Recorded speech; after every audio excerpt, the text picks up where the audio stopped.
এমন ভাব করছো যেন প্রথম বাচ্চার মা হচ্ছে।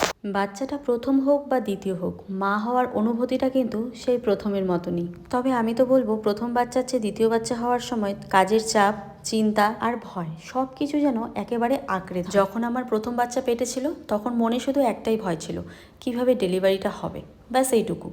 কিন্তু কিভাবে তাকে মানুষ করব, কি করব না করব সেই চিন্তাটা একটু কমই করতাম।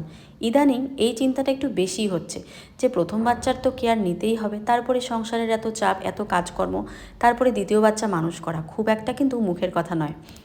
তাই সব দিক থেকেই দেখবে প্রথম বাচ্চার থেকে দ্বিতীয় বাচ্চার হওয়ার সময় চিন্তা, ভাবনা, ভয় সব কিছুই বেশি থাকে। যাই হোক, সকালে সমস্ত সংসারের কাজকর্ম সেরে নিয়ে ঘর দুয়ার ঝাড় দিয়ে নিচ্ছে। এদিকে দেখো কত নোংরা বার হয়, আর টাইলসের ঘর মানে বুঝতেই পারছো। আমার যেহেতু হেয়ার ফলটা বেশি হচ্ছে এই সময়টা, চারিদিকে শুধু চুল আর চুল পড়ে থাকে, তাই আমি বারবার কিন্তু ঝাড় দিয়ে সব পরিষ্কার করে রাখার চেষ্টা করি।